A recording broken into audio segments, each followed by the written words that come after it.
En el nombre del Padre, del Hijo y del Espíritu Santo. Hermanos y hermanas, la semana pasada, ¿se acuerdan? El Evangelio trató la multiplicación, el milagro de la multiplicación de los panes. Nos encontramos por la orilla del mar de Galilea. Jesús multiplicó el pan, sació el hambre de la muchedumbre, la multitud que eran más de 5,000 personas. Después de haber saciado el hambre de la muchedumbre, Jesús y los apóstoles quedaron agotados, cansados. Entonces Jesús despidió a la gente y mandó a los discípulos que se metan en la barca y que se vayan al otro lado del mar. Ya era noche, ya era tiempo de dormir, estaban cansados. Jesús los mandó para que descansen, el mar estaba tranquilo. Pero Jesús los dejó solo, se fue hacia el monte, ahí para orar.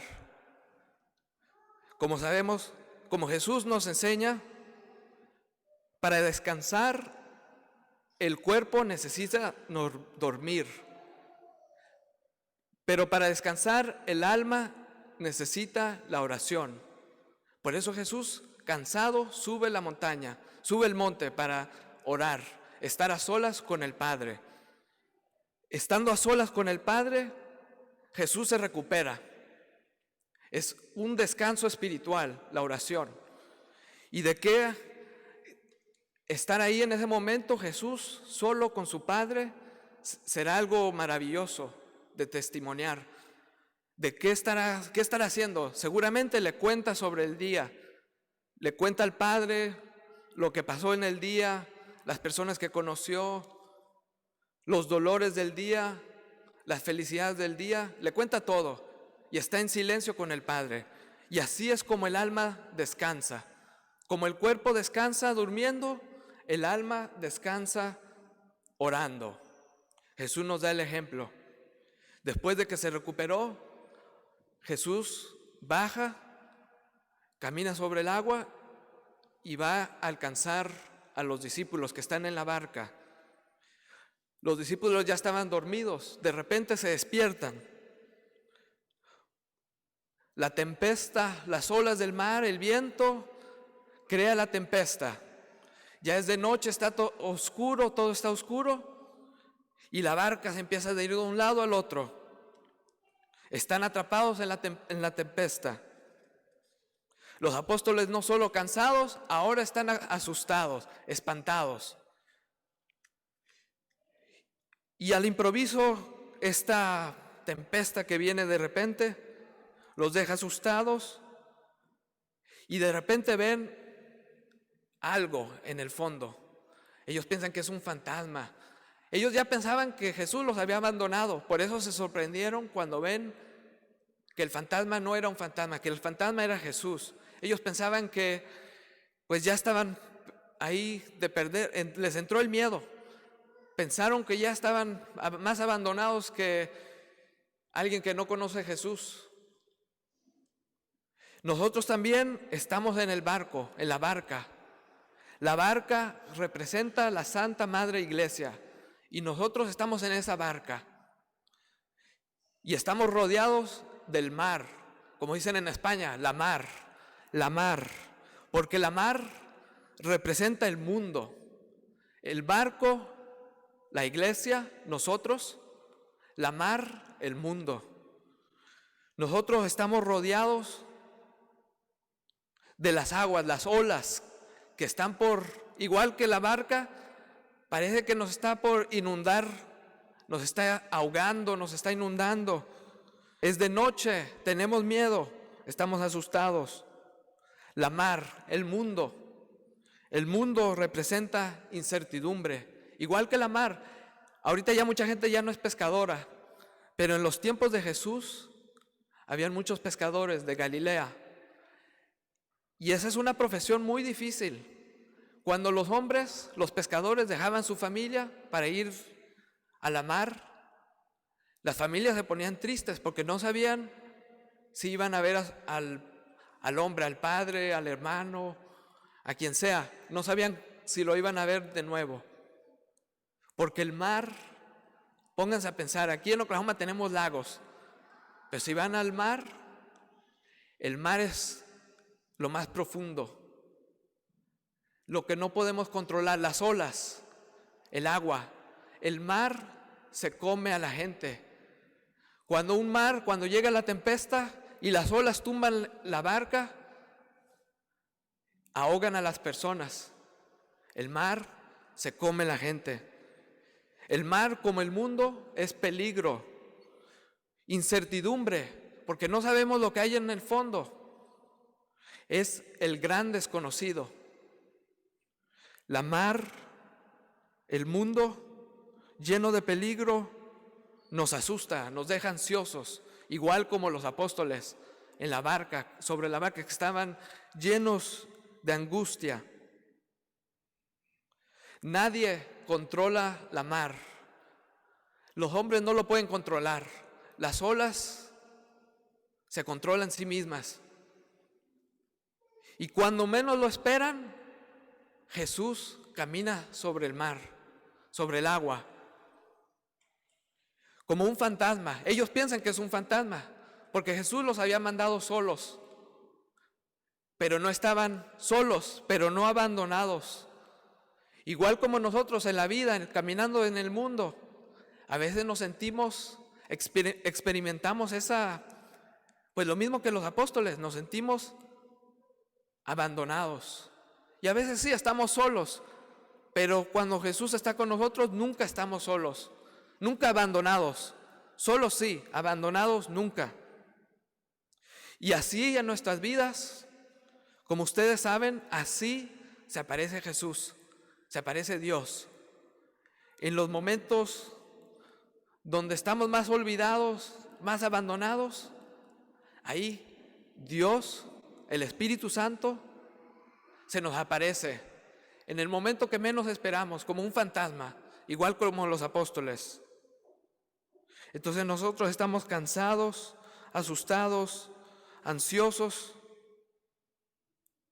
Así es la vida, pero no abandonados, porque tenemos a Jesús. El mundo, la mar, nos da miedo porque no podemos controlarlo. Nadie de nosotros aquí, ninguno de nosotros podemos controlar lo que pasa afuera en el mundo. La iglesia no puede controlar lo que pasa en el mundo. Sin embargo, conocemos a alguien que sí puede controlar, a Jesús, porque Jesús es Dios. Los apóstoles confesaban a Jesucristo como el Hijo de Dios, pero también eran débiles, igual como nosotros somos débiles. Somos débiles y en momentos de oscuridad se nos olvida que Jesús es verdaderamente el Hijo de Dios, que Jesús es Dios. Jesús es el creador del universo, el único que puede controlar las olas, el único que conoce la profundidad del mar. Y Jesús nunca dejará que ninguno de nosotros, nuestra alma, se hunda. Él nos va a rescatar, estamos siempre en sus manos. Los apóstoles ese día nunca habían visto a Jesús caminar sobre el agua. Fue el primer día que lo vieron caminar sobre el agua y desde entonces conocieron que Jesús es el capitán de la mar, el comandante del viento, el único que puede apacientar las olas que están a punto de hundirnos. Es el creador del universo, el creador de la mar. Jamás nos abandonará. Y nos deja también a su madre, la madre de Jesucristo, la Santísima Virgen. Los cristianos de hace 2000 años la llamaban María Stella Maris, María Estrella del Mar, porque ella está ahí guiándonos también con su luz, guiándonos. Y cuando nos perdemos en la vida, basta rezar: María, llévame a tu hijo, y ella nos lleva al hijo.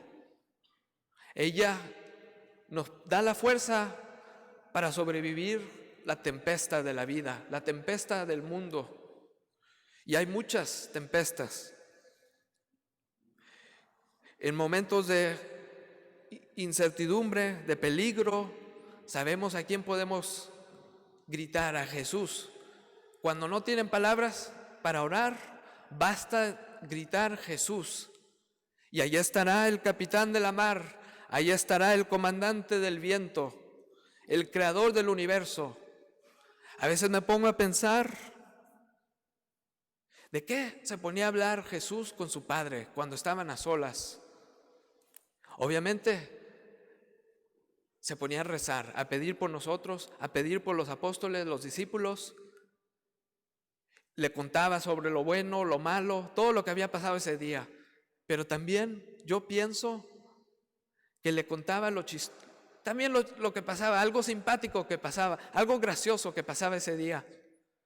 Y si nos ponemos a pensar en este episodio, nosotros es muy fácil, nos ponemos en el punto de vista de Pedro, porque nosotros también somos débiles, somos hechos de hueso y carne como Pedro, y nos entra el miedo, igual que él. Cuando vemos peligro nos entra el miedo. Pero también tenemos que ponernos a pensar del punto de vista de Jesús, de Jesucristo. Jesucristo sabía que Pedro no se iba a hundir. Pedro fue el que se quiso poner sobre el agua. Le dijo, él no creía que era Jesús, pensaba que era un fantasma. Si eres Jesús, mándame sobre el agua, porque sabía que Jesús podía controlar el mar. Sabía que Jesús no lo iba a dejar hundir. Pero en vez de enfocar los ojos a Jesús, dejó que los ojos se voltearan, dejó que los ojos vean los vientos, las olas. Le entró el miedo. Nosotros a veces nos enfocamos en el peligro, dejamos los ojos, soltamos los ojos de Jesús, y en cuanto soltamos los ojos, el peligro nos inunda. Pero Jesús está ahí. Y yo creo que Jesús no se empezó a reír. Lo rescató, le dio la mano. Pero yo creo que después, cuando volvió a estar a solas con el Padre, yo creo que le contó sobre este episodio y le daba gracia, se le hacía simpático. ¿Por qué? Le habrá contado algo así: Padre, Pedro quiso venir sobre el agua, pero le entró el miedo, empezó a ver el peligro, soltó los ojos, dejó de verme, se puso a ver el peligro y se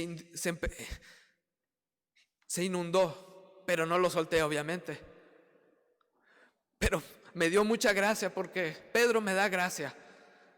Me da mucha gracia porque se le olvidó que yo era el creador del universo, el creador de la mar, el único que controla las olas, el comandante del viento. Se le olvidó, empezó a ver el peligro, soltó los ojos y se empezó a inundar. Pero yo estaba ahí, yo lo rescaté porque, pues, ¿qué más iba a hacer? Yo amo a Pedro, tú sabes que lo amo, tú sabes que lo rescato, tú sabes que te ama a ti, te ama con un amor eterno. No va a dejar que sea el peligro que sea, ahí va a estar Jesús. Basta gritar: Jesús, sálvame. Algunos de nosotros a veces, yo hablo de experiencia, somos soberbios, queremos rescatarnos, pensamos que nos podemos salvar. No, solo Jesús nos puede salvar. Por eso cada día nuestra oración debe ser: Jesús, sálvanos. El peligro es grande, la mar está por comerme, es noche, estamos oscuro, sálvame. Santa Virgen, Madre del comandante, llévame a tu Hijo. Entonces hoy, domingo, volteamos la visión hacia Jesús, los ojos los enfocamos a Jesús, venimos a alabarlo. En la Eucaristía alabamos a Jesucristo, el comandante de la mar, el capitán de la iglesia, que nunca dejará que su iglesia se inunde. nunca la dejará inundar. Sea alabado Jesucristo, ahora y siempre. Amén. Y también aprovecho esta oportunidad para despedirme de ustedes. Yo regreso al seminario, voy a pasar una semana con mis papás. Y mi querida gente, yo amo Stillwater, ustedes son mi gente. Me encantó hacer el retiro con el seminarista Leonardo. Siempre los tendré en mis oraciones. Les pido que también ustedes no me olviden, que me tengan en sus oraciones. Y con eso los dejo. Les digo adiós y hasta la próxima. Amén.